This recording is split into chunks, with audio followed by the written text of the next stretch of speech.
Terima kasih Anda masih bersama kami di Kompas Petang. Saudara, Kejaksaan Agung masih menunggu penyidik untuk melengkapi berkas penyidikan kasus pembunuhan berencana dengan tersangka Verdi Sambo, istri dan ketiga ajudannya.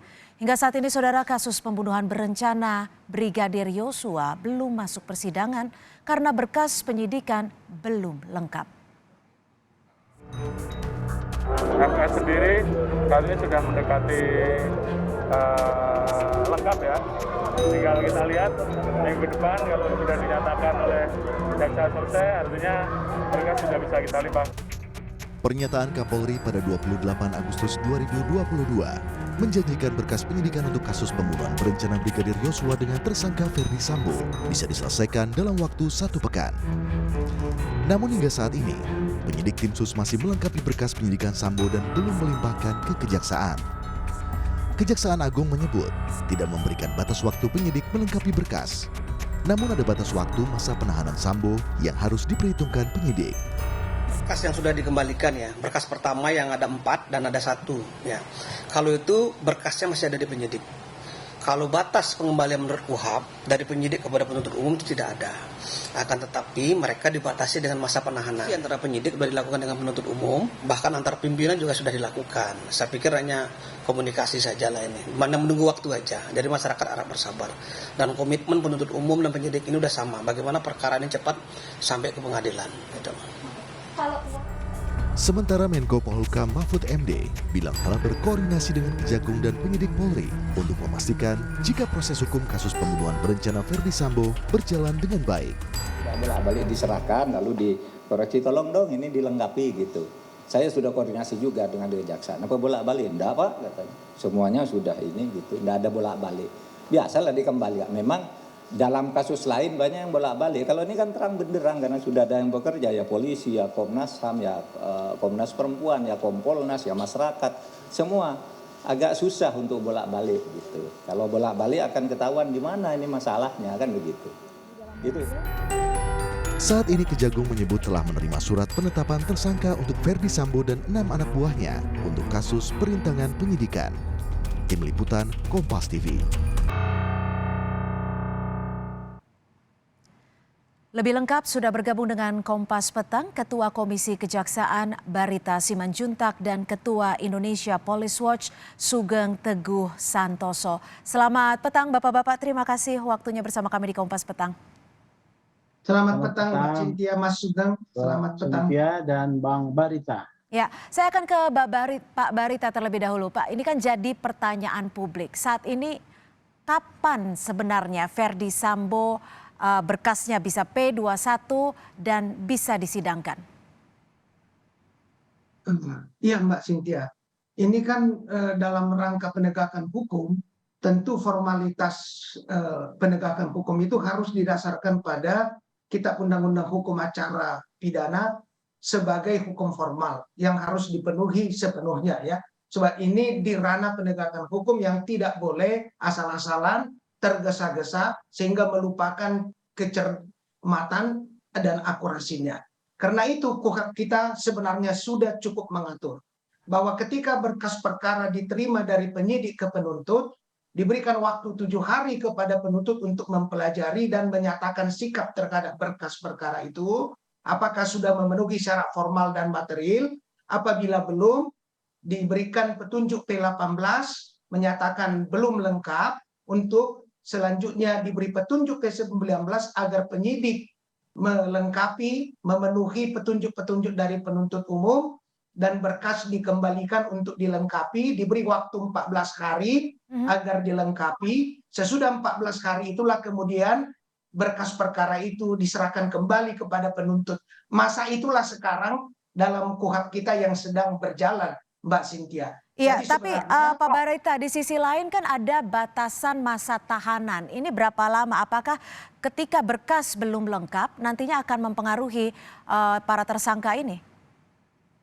Nah, tentunya ini harus kita lihat dari ranah kewenangan ya. Penyidik punya kewenangan dan ada masa penahanan. Penuntut punya kewenangan untuk memastikan syarat formal dan material yang dipersyaratkan KUHP tadi terpenuhi. Apalah artinya kalau dinyatakan lengkap, tapi akhirnya di pengadilan itu ditolak oleh hakim. Jadi pemenuhan syarat itulah sebenarnya yang menunjukkan bahwa proses penegakan hukum harus cermat, akurat, hati-hati, dan memenuhi syarat formalitas tadi. Sehingga masalah masa penahanan tadi inilah dikoordinasikan, dikonsultasikan menjadi bagian dari komunikasi, koordinasi agar apa yang menjadi petunjuk dari penuntut umum itu dapat dipenuhi. Jadi ketika berkas perkara itu sudah diserahkan kembali, disinilah ada koordinasi, konsultasi, agar kalau ada yang belum bisa dipenuhi, diberi petunjuk dan dikoordinasikan antara penuntut dan penyidik, sehingga batas penahanan itu tidak terlampaui, berkas perkaranya lengkap, memenuhi syarat dan material, sehingga dari aspek penyidikan dan penuntutan itu betul-betul kualifikasinya memenuhi standar yang dipersyaratkan oleh KUHP kita, Mbak Cynthia. Oke, saya akan ke Pak Sugeng. Pak Sugeng, saat ini sebenarnya kendala dari penyidikan itu seperti apa sih Pak? Karena banyak berkas-berkas yang memang harus dilengkapi, alat buktinya dinyatakan belum cukup lengkap untuk di P21 kan? Kalau kita ikuti alur dari awal ya, dengan adanya perkara obstruction of justice ya, menghalangi proses penyidikan, ini kan ada fakta menghilangkan barang bukti ini. Barang bukti CCTV itu salah satunya, kemudian ada penambahan proyektil peluru ya. Nah, ini fakta yang terlihat di permukaan. Nah, terkait dengan petunjuk jaksa P19 yang harus dilengkapi,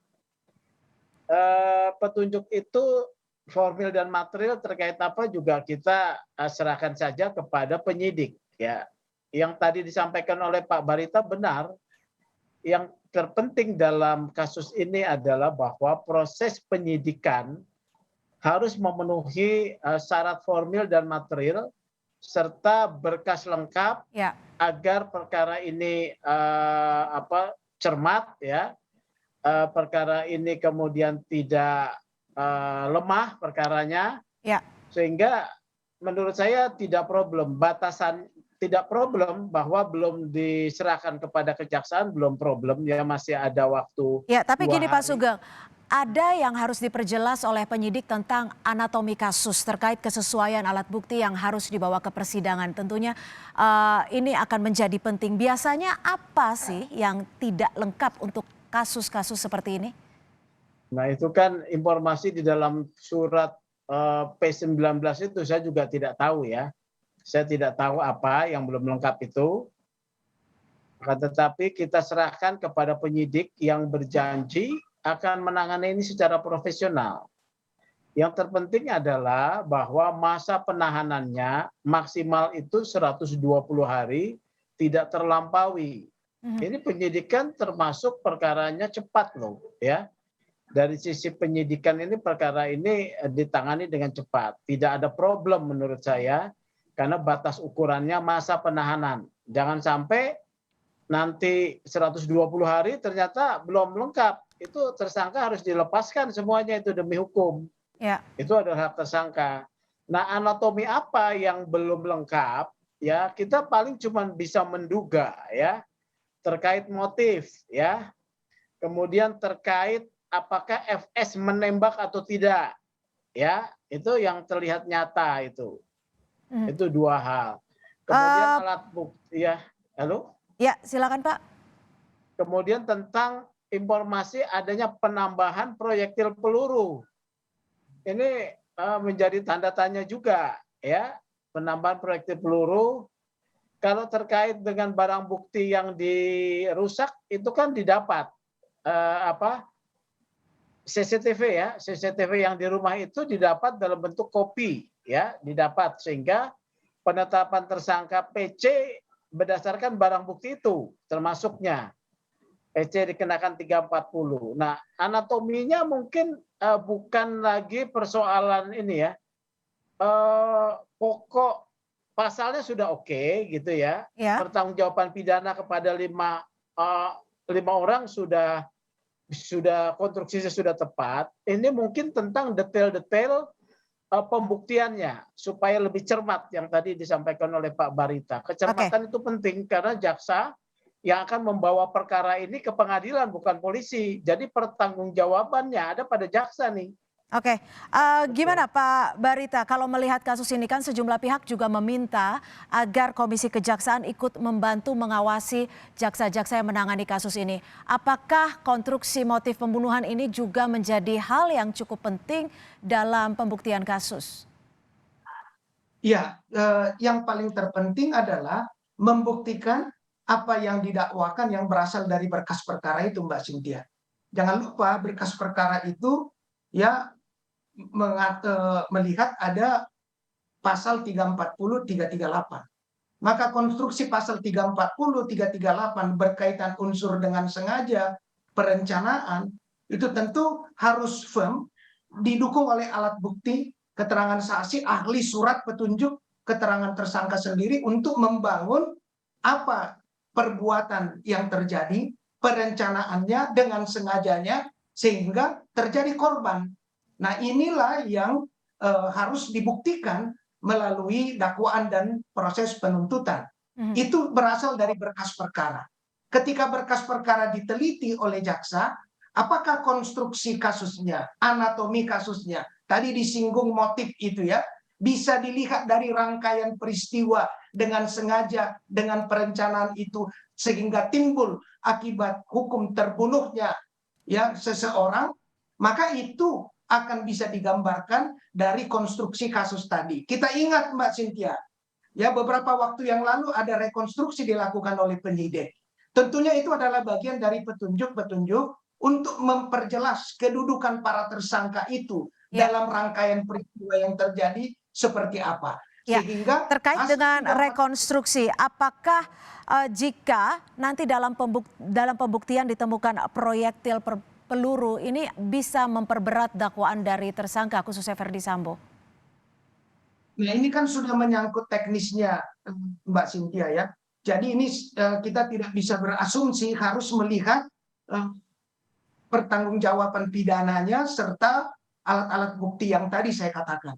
Jadi di dalam berkas perkara, apabila apa yang disebut Mbak Cynthia tadi sudah terurai secara cermat, jelas, lengkap, itu membuat meyakinkan penuntut untuk melimpahkannya ya, dan untuk sebelumnya menyatakan berkas perkaranya lengkap.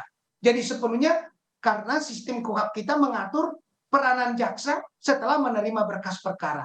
Ya, dia tidak melakukan penyidikan tetapi memberi petunjuk agar ketika dilimpahkan pembuktiannya ke pengadilan dapat dipertanggungjawabkan oleh jaksa penuntut umum. Begitu Mbak Cynthia. Baik, saya akan ke Pak Sugeng. Pak Sugeng, kemarin Komnas HAM juga menyatakan bahwa polisi harus memastikan siapa penembak Yosua ini. Apakah ini nantinya akan berpengaruh pada dakwaan tersangka?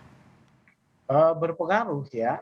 Penembak Yosua sudah dipastikan yang pertama kan Baradae atas suruhan. Kemudian terjadi perbedaan pendapat antara Baradae dengan Ferdi Sambo.